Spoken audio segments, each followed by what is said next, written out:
Ini adalah kisah yang terlalu sempurna untuk sekadar disebut pertandingan sepak bola. Untuk pertama kalinya dalam sejarah, Spanyol dan Argentina akan saling berhadapan di partai puncak Piala Dunia.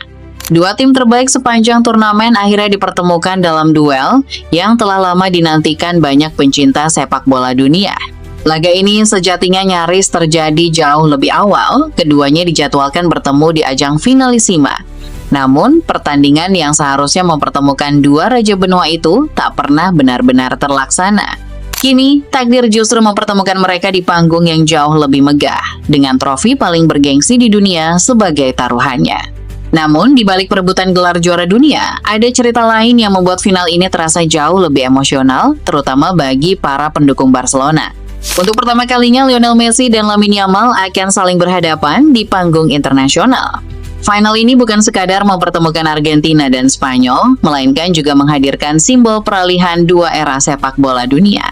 Akankah Messi menutup kisahnya dengan satu trofi Piala Dunia lagi? Atau justru Lamine Yamal yang membuka babak baru dengan menaklukkan idolanya di malam terbesar dalam kariernya? Simak kisah selengkapnya sampai tuntas. Melihat sejarah pertemuan kedua negara, final Piala Dunia 2026 benar-benar mempertemukan dua kekuatan yang sangat seimbang. Spanyol dan Argentina sejauh ini telah bertemu 14 kali di level tim nasional. Masing-masing mengoleksi 6 kemenangan, sementara dua pertandingan lainnya berakhir imbang. Produktivitas gol keduanya pun nyaris identik. La Roja telah mencetak 19 gol, sedangkan Albiceleste mengoleksi 18 gol. Semua itu menjadi gambaran bahwa rivalitas ini nyaris tak pernah menghadirkan jarak kualitas yang mencolok. Namun, sebelum membahas lebih jauh tentang duel kedua tim, ada satu kisah yang justru membuat final ini terasa jauh lebih istimewa. Kisah tersebut mempertemukan seorang legenda yang telah mengubah sejarah sepak bola dunia dengan wonderkid yang digadang-gadang akan menjadi pewaris tahtanya. Semuanya bermula dari sebuah foto yang kembali viral setelah Euro 2024. Saat itu, keluarga Lamine Yamal memenangkan undian amal yang diselenggarakan di Rio Sport bersama UNICEF. Hadiahnya sederhana, yakni kesempatan mengikuti sesi pemotretan bersama Lionel Messi. Tak ada yang menyangka bahwa bayi kecil yang sedang digendong Messi dalam foto tersebut kelak akan tumbuh menjadi salah satu talenta paling menjanjikan di dunia. Foto itu kembali menjadi perbincangan setelah ayah Lamine Yamal mengunggahnya seusai Spanyol menjuarai Euro 2024. Gambar yang sebelumnya hanya menjadi kenangan keluarga mendadak, berubah menjadi simbol estafet dua generasi sepak bola. Kini, hampir 2 dekade berselang, bayi dalam foto tersebut bukan lagi sekadar penggemar sang legenda. Ia akan berdiri sebagai lawan Lionel Messi di panggung terbesar sepak bola dunia, Final Piala Dunia. Bahkan, Yamal secara terbuka mengaku ingin bertukar jersey dengan idolanya setelah pertandingan usai, sebuah momen yang semakin memperkuat nuansa emosional dalam duel bersejarah ini. Terlepas dari kisah tersebut, rivalitas Spanyol dan Argentina telah berlangsung sangat lama. Pertemuan pertama mereka terjadi pada tahun 1952 ketika Argentina menang 1-0 di kandang Spanyol. Setahun kemudian, Albiceleste kembali mengulang kemenangan dengan skor yang sama. Menariknya, sepanjang sejarah Piala Dunia, kedua negara baru sekali bertemu. Momen itu terjadi pada fase grup edisi 1966 saat Argentina kembali keluar sebagai pemenang dengan skor 2-1. Dalam era yang lebih modern, giliran Spanyol yang lebih sering mendominasi. Dari 5 pertemuan terakhir, La Roja meraih 3 kemenangan, sedangkan Argentina memenangkan 2 laga lainnya. Spanyol menaklukkan Argentina 2-1 pada tahun 2006 dan kembali menang dengan skor serupa pada 2009. Puncaknya terjadi pada tahun 2018 ketika mereka menghancurkan Albiceleste dengan skor telak 6-1, kemenangan terbesar Spanyol sepanjang sejarah pertemuan kedua tim. Argentina sendiri sempat memberikan balasan yang tak kalah menyakitkan. Pada tahun 2010 di Buenos Aires, mereka menumbangkan Spanyol dengan skor 4-1 hanya beberapa bulan setelah La Roja mengangkat trofi Piala Dunia. Dalam pertandingan tersebut, Lionel Messi, Gonzalo Higuain, dan Carlos Tevez sama-sama mencatatkan nama di papan skor, memperlihatkan bahwa bahkan tim terbaik di dunia pun bisa dibuat tak berdaya oleh Albiceleste. Sejarah kembali mempertemukan kedua raksasa tersebut di panggung yang jauh lebih megah. Final Piala Dunia 2026 menjadi pertemuan resmi pertama Spanyol dan Argentina di ajang Piala Dunia sejak duel mereka 6 dekade lalu pada edisi 1966.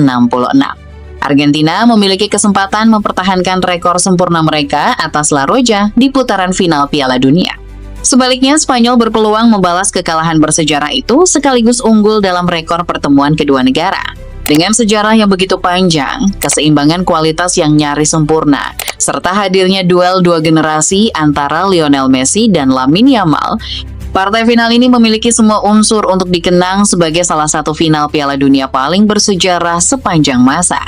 Spanyol melangkah ke partai final dengan catatan yang hampir sempurna. Satu-satunya hasil yang gagal mereka menangkan hanyalah ketika bermain imbang tanpa gol melawan Tanjung Verde pada laga pembuka fase grup. Setelah itu, La Furia Roja benar-benar berubah menjadi mesin kemenangan yang nyaris tak terbendung.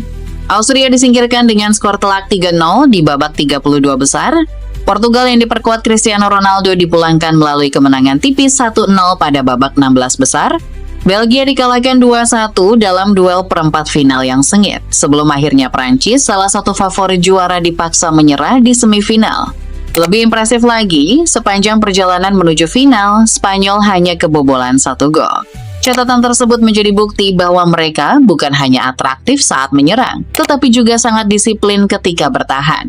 Keseimbangan itulah yang menjadi kekuatan terbesar Spanyol sepanjang Piala Dunia 2026. Di bawah arahan Luis de la Fuente, La Roja tidak lagi sekadar mengandalkan dominasi penguasaan bola seperti generasi sebelumnya. Ini, setiap sirkulasi umpan memiliki tujuan yang jauh lebih jelas. Rodri menjadi poros utama yang mengatur ritme permainan, sementara Pedri dan Dani Olmo terus bergerak mencari ruang untuk memancing organisasi pertahanan lawan keluar dari posisinya. Ketika ruang mulai terbuka, bola segera dialirkan menuju sektor sayap untuk memaksimalkan kecepatan serta kemampuan menggiring bola Lamine Yamal maupun Alex Baena. Kombinasi antara kontrol permainan, perpindahan bola yang cepat, dan rotasi posisi membuat serangan Spanyol jauh lebih sulit diprediksi dibandingkan beberapa tahun sebelumnya. Di atas kertas, salah satu duel paling menarik dalam partai final nanti akan terjadi di sisi kiri pertahanan Argentina. Lamine Yamal diprediksi menjadi ancaman terbesar bagi Albiceleste lewat kebiasaannya menusuk dari sisi kanan sebelum bergerak ke area tengah. Pola permainan seperti ini berpotensi memaksa Nicolas Tagliafico keluar dari posisinya, sekaligus mengharuskan Rodrigo de Paul turun membantu pertahanan. Situasi tersebut dapat membuka ruang kosong yang kemudian dimanfaatkan Dani Olmo untuk melakukan overlap maupun mengirimkan umpan berbahaya ke dalam kotak penalti. Jika Argentina gagal mengantisipasi rotasi pergerakan tersebut, Spanyol berpotensi menguasai jalannya pertandingan sejak menit-menit awal. Di sisi lain, perjalanan Argentina menuju final memang tidak semulus lawannya. Sang juara bertahan beberapa kali dipaksa bekerja hingga detik-detik terakhir demi mengamankan kemenangan pada fase gugur. Namun, justru dari situlah mentalitas mereka kembali terbukti. Albiceleste berkali-kali menunjukkan kemampuan bangkit dalam situasi tertekan, sesuatu yang hanya dimiliki tim-tim besar dengan pengalaman juara. Lionel Messi tetap menjadi pusat permainan sekaligus sumber inspirasi utama, sementara Julian Alvarez menghadirkan kecepatan dalam transisi menyerang, dan Lautaro Martinez terus menjadi ancaman nyata di dalam kotak penalti. Kombinasi ketiganya membuat Argentina tetap berbahaya, bahkan ketika permainan mereka tidak berada dalam performa terbaik. Pertarungan sesungguhnya kemungkinan besar akan ditentukan di lini tengah. Rodri, Pedri, dan Dani Olmo akan berhadapan langsung dengan Rodrigo de Paul, Enzo Fernandez, serta Alexis Mac Allister dalam duel yang dipenuhi adu kecerdasan membaca permainan. Siapa yang mampu menguasai perebutan bola kedua, memenangkan duel-duel kecil, serta mengendalikan tempo pertandingan sangat mungkin menjadi pihak yang lebih dulu mengambil alih kendali permainan. Dari area inilah, kedua tim akan membangun serangan maupun menghentikan transisi lawan sebelum berkembang menjadi peluang berbahaya. Jika melihat kondisi menjelang pertandingan, Spanyol sedikit diuntungkan karena memiliki waktu istirahat 1 hari lebih lama dibandingkan Argentina. Kondisi fisik mereka diperkirakan lebih segar, ditambah organisasi pertahanan yang sejauh ini tampil sangat stabil sepanjang turnamen. Namun, Argentina membawa modal yang tidak kalah penting, yaitu pengalaman menghadapi pertandingan-pertandingan bertekanan tinggi. Tim asuhan Lionel Scaloni berkali-kali membuktikan bahwa mereka mampu tetap tenang dalam situasi paling sulit sekalipun, bahkan ketika harus mengejar ketertinggalan di fase gugur. Faktor pengalaman inilah yang membuat final nanti diperkirakan berlangsung sangat seimbang.